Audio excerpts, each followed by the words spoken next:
Banner ads Yes. are some of my favorite formats. I mean, a banner, the amazing thing about a banner is it's like a tiny billboard, right? If used correctly, it's an escape route from whatever a user's doing. Their ever presence on the screen and where they appear in the experience of how a user is playing a game is what gives them their strength.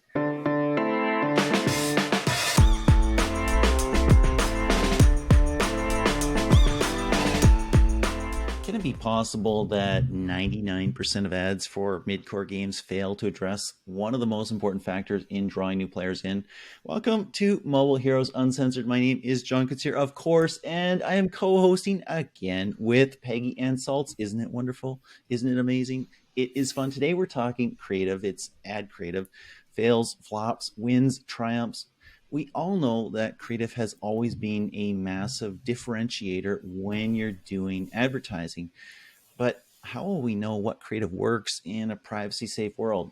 Today, we're deep diving into Liftoff's 2022 Mobile Ad Creative Index, a report that examines a lot of creative trends driving performance across verticals like gaming, e-commerce, finance, and entertainment, and breaking down key benchmarks for 5 leading ad formats: banners, interstitials, playables, native, and video. Peggy, who are the experts we're chatting with today? Well, we have the authors, John. If you want to have the experts, you go to the source. So we have James Haslam, Senior Marketing Insights Manager at Liftoff. He's had over 6 years of experience in mobile and ad tech. Before Liftoff, he was also working at Adjust. Full disclosure, also working with me over there. Now he's over in the UK, and as I said, one of the authors of the report. And we also have Justin Nield. He is Associate Manager Brand Creative at Liftoff, and he manages a team that delivers intelligent creative for top non-gaming advertisers across Liftoff and Bungle. He himself has had nearly 7 years, worked in creative from all the angles, originally hired as a creative technologist to create interactive end cards back in the day. From there, it's been off to scaling playable ad production, working in innovation teams on AR ads and immersive video. And he is certainly the source for the format side of the equation. There we have him, John. Welcome, gentlemen. Welcome. Thank you for joining us here. This is pretty cool. Peggy and I, we kind of geek out. We love it when we have a data conversation. We love it when there's tons of data. You know what, James, start us off. What data went into this report? I guess for anyone unfamiliar with Liftoff's reports, we release figures, I guess, about every month or so around different verticals or sometimes different ways of monetizing an app. In them, we analyze cost data, so cost per installs, and also CPMs, various other metrics. Our most recent report, the one that we're going to talk about, is the creative report. And by creative, we mean creative formats. So we look at ad sizes, those being banners and interstitials, but also different types of ads, whether that be native ads, video. We do playables as well. So we give our readers kind of a sense of how each of these kind of formats perform. And John, because you asked, we look at around 805 billion impressions and about 200 million installs. So this is probably by far. So quickly. Was that 805 billion impressions? That's right. Yeah, it's our largest report of the year by the amount of shared data points that we look at. And we broke down by gaming and non-gaming. So I'll give you the gaming look first before we talk about non. For that, we discovered that playable ads are some of the most affordable and effective ads, which I guess would come as no surprise.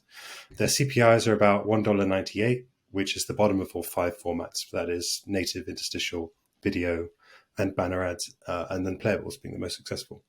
That's probably likely due to the amount of hyper-casual inventory that we have. Hyper-casual games are always going to be bottom of the pile when it comes to the cost.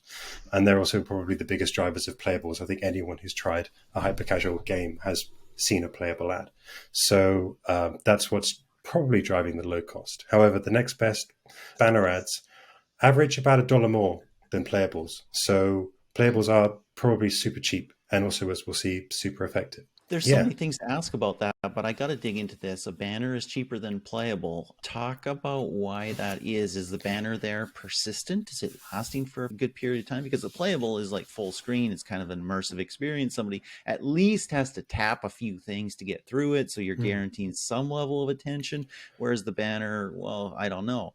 Why is the banner more expensive?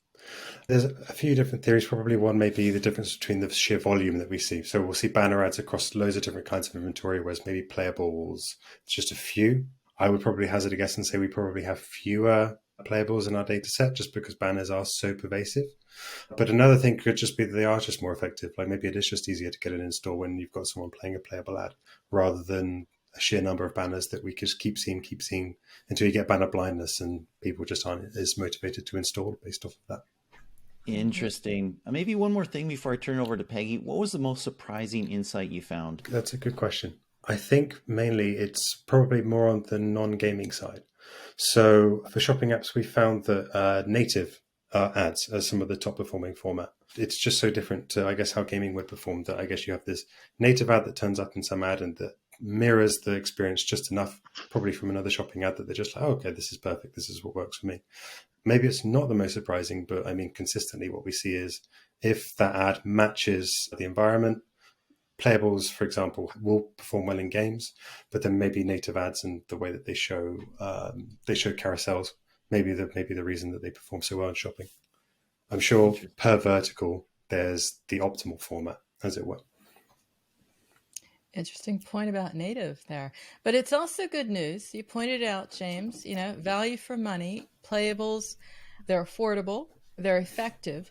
What are some of the other ad formats that came out as being at least affordable, if not that perfect match of affordable and effective? So I think when we're talking, we're kind of diving down the more like output. So I will say that to caveat kicking off a discussion about ROAS, I should just say, Liftoff is a performance network. We're always looking at down funnel metrics. CPIs are only just a little indication of actually how well performance is for an ad. And we're a bit capped when we talk about ROAS because we're talking about gaming. But with all that said and done, we haven't seen too much difference between formats, at least in 2021. In 2020, there was a high amount of variance with return on ad spend, whereas this year probably there are only a few percentage points difference from each other. We've mentioned that playables have the most affordable CPI, but they also provide quite a low ROAS out of all the 5 formats. That's around 6.5% on day 7 and 15.7% on day 30. I mean, I'm sure a lot of listeners are probably very used to quite low ROAS numbers these days, but it was kind of the negative side to the positive. The best of performing, banner ads. So probably diametrically opposed to what I've just said, but on average, they provide a ROAS of about 11% on day 7 and on 22% on day 30. It's quite weird how sometimes I guess the lower CPIs can always, perform a bit less. I'm sure marketers are more well aware of that structure than I am. I want to snap a picture of Peggy's face right now because she's going like, what? This, what? You're blowing Peggy's world at the moment. And Peggy, tell us why, because otherwise I will. Banner ads. I mean, banner ads weren't they like the garbage of No. Guys. Yes. It's literally the oldest format ever. No. You've got it all wrong. The ones that are like the most annoying on the phone. Justin, educate us. Not at all. Banner ads are some of my favorite formats. I mean, a banner, the amazing thing about a banner is it's like a tiny billboard, right? If used correctly, it's an escape route from whatever a user is doing. Their ever presence on the screen and where they appear in the experience of how a user is playing a game is what gives them their strength. So if I'm in a menu of a game, it means I'm not currently playing. And when I'm in the menu, maybe I get bored. There's a little escape route at the bottom here. It's an ad that reminds me of an ad that I saw before. And I'm like, yeah, actually, I want to play that game. And then I click on the banner. So that's kind of how I see them. They're tiny billboards and they're little escape routes from what people are doing. Something must have happened, John, because they were like the least creative and interesting things I've ever seen. I'm a woman, and when I see like little teeny tiny outfits this big, right, and then buy now, it's like there's no way. But maybe that's just me. I don't know. Clothing ads at that size don't do it for me. I'm sorry. I I'll don't go, think it's just you, Peggy, but I think that this, it might be the most surprising result that we're kind of hearing here because, the last couple of years, I mean, correct me if I'm wrong, maybe I'm a complete idiot. Maybe that's entirely self-evident. Everybody knows that already. Okay, fine, no worries. But the last couple of years, we've heard playables, playables, playables. We've heard video, Absolutely. video, video. We've heard lots of things about the Video. ad formats that are working, that are doing well, that are immersive, that get people a sense of a game they're about to play or the app experience they're about to enjoy, and they've worked really, really well. If banner ads are all of a sudden working really, really well, that's interesting. That kind of blows my mind. the thing is, banner ads have changed quite a bit in the last couple of years. Cheap, kind of boring GIFs are obviously not going to perform, but we launched video banners on the Vungle network, I think I'm going to say 2 years ago, and it's been killing it. Absolutely. I mean, you can make a full on tiny little cinematic experience that sits at the bottom and grabs users' attention. Also, Well, that's different, Justin. You should have yeah, told us that right off the top. It's a sorry. video ad that is disguised as a banner ad. That's right. We basically just see banner as a format now. We can make them interactive. We can make them video. It's all about the content. It's not about the ad format. Okay. Now I get it, because I remember seeing the banner ads for Disney's anniversary, and it was just like, it just took over the top of a website, and it was amazing, and it went down the side. It was immersive and beautifully built. Now I get it. He's not talking our banner ads. We're kind of old school here, John. He means, new cool banner ads. I was just going to say the same thing. Are we that old, Peggy, that banner ad to us means a static image and, it's like on yahoo.com or something like that? What's that, John? GeoCities, here we come. And so maybe we were totally screwed up there. I don't know. Justin, I want to go a little deeper with you on something different. We talked about privacy right off the top, right? IDFA is pretty scarce, right? Privacy Sandbox coming to Android. We want to know as marketers what ads are performing, right? And in SK Ad Network, without an IDFA, that's pretty challenging. What's your strategy now with creative? How do you build creative that really, really works well? And that's a pretty good question, and I think that's a lot what creative people are thinking about at the moment. We can no longer know exactly what we need to make to hit a certain audience. So it comes down to relevance, I think. We find that one way of making sure an ad is really relevant is to connect to a user's motivations. You'll notice that the report is full of motivations, and I'm sure we're going to dive into a lot of that. But essentially focus on content. Content is still king. It's not about the ad format. As I was saying, banner ads can also perform, and that's a format that's often overlooked. Ad experiences that trap users, that trick users to open an app, that are show a misleading game that doesn't really exist, might boost installs, but ultimately I think it'll affect the ROAS long term. If you have an ad format that has an X to click out of, let's say a playable or a video or something like that, but actually it opens an App Store view, right? Yeah, I mean, it's happy as a player. No, absolutely not. I mean, stuff like that is just a race to the bottom. I think if you're trying to trick users to install a game, what does that achieve? But if you connect to a user by showing them like this is what the game experience is going to be like, but finding users that are looking for your game experience, that's the challenge, really. Yeah. So don't trick people. Don't get too hung up on the ad format. I like to use the analogy of razor blades. Razor blade marketing goes off in this direction where they keep adding these ridiculous features that don't really give you a better shave. Not that I shave that often with a razor blade, but you get the picture. And then something like Dollar Shave Club comes along and focuses on just making a really straightforward, good product and that takes off. Ad format, gimmicks, these kinds of things. Ultimately, it's a race to the bottom. Content is where we're going to really see success, and content that actually connects directly with users has got to be the way forward. And of course, you said it yourself, relevancy. It has to tap into our motivations as people. And that's what you've done, because in the research, you from Game Refinery, you have noticed and noted the 12 motivations to hook gamers. We might not go through all 12, but walk us through them anyway, Justin. I know. I I'm want glad all that the details on You every want all the single one. 12? We want every all single 12. 12. We've changed our minds. And I have to It's try a and remember them quiz. without The seeing them. 12 motivations.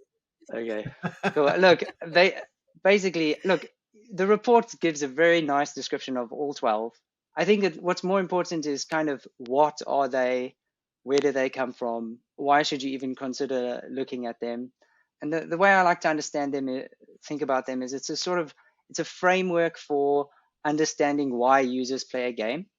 If you could compare it to something like Myers-Briggs, which is a system for people's personalities, right?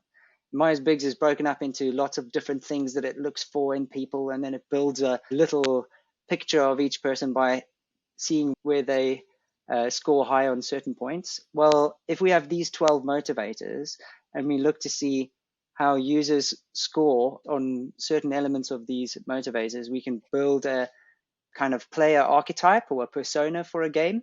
And then we can use that persona to help us create content that's very relevant to that person. Ultimately, what motivates us is trying to fulfill needs, right? So everybody has different needs. We're all different and unique, but we try and find a slice that connects a group of users within a publisher by using this system. And yeah, have a look at the reports. Check out the 12. Justin, Do give us a you want me to couple. talk about a couple of Give them? us a couple of them. Okay, I mean, a really Yes. easy one is thrill seeking, right? So you might find that, for example, in mid-core games, a lot of users are seeking thrill seeking and excitement. That is a key motivator of why people play mid-core games or even RPG games, to be more specific. And it's because, and what thrill seeking and excitement as a motivator kind of translates to in terms of content is it's fast paced, it's constantly engaging, like a sort of MTV kind of cutting, like one thing moves on to the next. It's high paced, whereas people all operate on a different sort of energy level need. We found this in dating apps, in dating advertising too. If you could figure out from a segment of users what sort of energy needs a user has. I mean, I'll just give you an example, right? You have a quiz, and in the quiz it says, for your ultimate date, what would you like to do? Netflix and chill or go roller derby, right? It gives you an indication of the sort of energy someone is looking for from an experience. That allows us to construct content that meets those needs. So looking at our thrill-seeking motivator, for example, in midcore, those people are probably a little bit more high energy. They're looking for more fun and excitement than someone who, for example, is playing lots of casual games and they have a need to problem solve. They just want to focus on solving little problems. I mean, does that sort of explain it? That's Yeah. totally awesome. That's great. I Yeah. mean, that totally gives a good picture of how, as a marketer, you can kind of identify something that appeals to somebody's energy level, somebody's requirement for excitement, and then use that to get in touch with them. And as somebody who was taken to a roller derby game in Austin when I was in South by Southwest, that is a cool example as well. James, maybe turn it to you for a moment. You have these motivations. How can marketers translate them into creatives, high-performing creatives? There's two answers. One is, of course, work with Liftoff, work with Ungle, work with our creative teams, and work with Game Refinery, because of course we do have these. Thought. Yeah, that's the real secret sauce. But I think it does relate to identifying, having a deep understanding of your users, having a deep understanding of your product, and then ultimately. Well, it of course depends where you are in the organization, but if you are the one ultimately building the ads with all those deep understanding and deep rooted impacts, it's just, okay, well, from what I've seen of our tools, from working with Visual Mind, it's sort of just dragging out those features and really highlighting them, really showing and making sure that the user understands this feature that is present in this game, and it's something that you want those users, or you want to find those users. So then will be their attraction. Will be their draw. That makes a ton of sense. And Justin, let's just turn back to you briefly. One of the numbers that stood out to Peggy and me was 99%. In the report, you got this stat: 99% of mid-core game ads are not hitting one key factor. Can you give us some details? So we found that the highest performing motivator in the mid-core segment is excitement and thrill, which I've touched on just a little bit. It's that kind of need for a high energy experience, fast paced, maybe suspenseful or thrilling experiences. And that's kind of why people are playing the games. They want to be dazzled, right? So 99% of the ads are failing to hit the mark. In terms of the content specifically leaning on those motivators. The report doesn't say that 99% of the ads don't work, right? Although it'd probably be loads more than that. But 99% of the ads aren't leaning enough into key motivators that can really make a difference. The other number that we saw there was 4%, and only 4% of casual game video ads are successfully tapping into another of your top player motivations, completing milestones. What's going on in that case? Okay, completing milestones appeals to users who are looking to progress over time. So they have a need to be improving at the game. They have to have a character that's slowly leveling up. We call them completionists. They always need to be able to see the next level. Like that. Yeah, people. I mean, I suspect Peggy might be one of those. I'll take a productivity app, John. What's the next thing, Peggy? That's if Peggy's a completionist, she's going to be looking for the next thing. How can she incrementally improve every aspect of her life? But when it comes to gaming, it's how can I just take those next steps? Now, game developers structure their levels within the games to have those kinds of micro achievements, milestones that users are constantly hitting. They can iterate and test within their framework of their game of how they structure these levels to keep users engaged, right? But when it comes to translating that into the advertising that they're making for UA, 96% of the ads seem to have forgotten the reason their users are playing the game in the first place.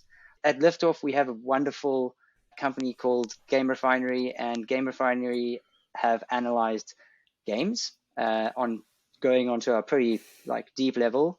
It's focusing on motivators, and we have a tool that we've built in conjunction with them, which allows us to analyze video creative with machine learning and try and look for these key motivators within the ad. So the stuff we make doesn't miss the completing milestones mark because we've learned to focus on it. I mean, that's what it comes down to. Sounds good. So we've been talking about gaming, but there are other verticals. E-commerce, yeah? What stood out for you there? Because there again, it's about hitting a motivation. It's about engaging users, shoppers with ad creatives.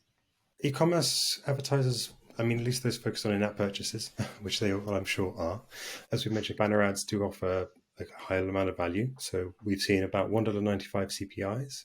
And for that, they get an install to action rate, an average of 32%, which might seem high, but it does often depend on kind of the apps, at least within our portfolio that we're analyzing.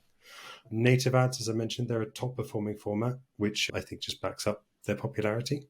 It's not a surprise that carousels should be the high performing kind of high performing ad for e-commerce in general. Content wise for e-commerce, what we see focusing on really specific product verticals helps. So you want to have a ad that's about tech, and then you want to have another ad that's about beauty products, and you don't typically mix them because you'll allow the algorithms to find where those specific ads will land well and let the ad itself speak to a specific user. And that kind of comes down to motivations, right? Yeah, someone's going to be, whatever their motivations are, is going to be looking for tech, and someone else is going to be looking for beauty products. And if you mix it all together, it just becomes a mishmash. That being said, we also see kind of product walls where you have loads of products kind of scrolling up as just kind of a mechanism that works quite well in the e-commerce space. The mashup I want to see between tech and fashion is the makeup applying robot. I mean, I don't use it, but that would be cool. I think I would buy one just to see what it did. Let's go here. Let's go fintech. James, maybe back to you. What best practices are you seeing for marketers in fintech? Before I go to fintech, I do have one quick tip on shopping, which has been imbued on me very many times with many discussions, which is always show sneakers, or at least that's been the common feature of the last couple of years. And we've got Justin's endorsement. I agree. Okay. Nice. Well, I mean, it makes sense with all the products. I see that because we have choice, and you want to show that choice off, and then maybe showcasing the sneakers. I don't know about that one, but I'll leave it. Sure. But on finance, the tips that I've always heard and have been shared with me is, of course, charts going up and to the right, lots of green text, and in general showing, well, Justin and I have had this conversation, so he'll be able to back me up or correct me. But the most important messaging is sort of a demystification plus fear of missing out. So for a lot of people, at least on the investment or crypto side, which has been, of course, a big push for the last few years, it's about, users are clearly interested, but they also may not understand how these things work. So being able to say, this is a very simple concept, or we can make it simple for you. You don't even have to think about it. Just download the app. That's messaging number one. But then also, hey, like everyone else is on this train. Maybe you should consider it because it's growing in popularity. And if you can somehow get those two together, then it's probably doubly effective. The good old FOMO. Excellent. Well, let's end here. We usually ask our guests for their top 3 tips. Maybe let's make it 2, one from each of you. And you know what, Justin, we'll start with you. What's your top tip for mobile marketers with regard to creative? I'm going to say focus on content. Don't worry so much about ad format as the top tip. Make sure that your messaging is hitting the mark. Make sure that the actual content that you're putting out is good. And then the second tip is actually about ad format. And basically, I would say use banners, but use them as a supporting unit, right? So if you're making a video around a certain campaign, speaking about certain motivators, and or let's say there's a character in your game that you're showcasing in your video, make sure you use that character in the banner because it becomes a supportive format. Like we were saying earlier, a user sees a banner, it reminds them of an experience that they played in a playable, and then they're bored in the game in the menu that they're in and they want to get out. That's it. Love it. That was 2 for the price of 1. And I noticed Peggy has a ghost in her house, so that was awesome too. James, your top tip. I'm quaking. Well, I'd be remiss as a marketer if I didn't just say, we have an incredibly talented and very passionate creative team working at Liftoff. And from some of the work I've seen, I would absolutely recommend, of course, working with us because I'm sure they will take ads to new heights. Wow. Excellent. Very good. Well, thank you so much, guys. It's been a lot of fun. Cool. No, brilliant. Thank you for having us again. It has indeed. And now we are totally into banners. I'm going to start looking at them. Tiny billboards. Exactly. So much to learn here. Tiny billboards with video and playables, everything all in one. Playable banners coming soon. Excellent. And thank you to all listeners. We really do appreciate you. Hope you're enjoying it. Let us know on social if you are. And let us know if you want to come and we'll have you on the show. If you're a mobile hero or you know of someone who is, then fill out the interest form over at shorturl.at/JKSKT. Also, Liftoff has a Slack for mobile heroes and people in the mobile ecosystem. There's a link on the screen, and if you're listening to the podcast, it's at info.liftoff.io/Slack-sign-up. It's pretty cool. There's smart people there, and you know what? They probably need you too. And you have probably been completely blown away by all the insights on this show, and you want your transcript, and you can have it because the transcripts are over at Liftoff's website. Go to liftoff.io, click on Heroes, and then click on Podcast. I actually personally love transcripts because I read way faster than people talk. So that's a great way to get insights really, really quickly. Until next time, this is John Katsir. Thank you so much for joining. And this is Peggy Ann Saltz signing off for Mobile Heroes Uncensored.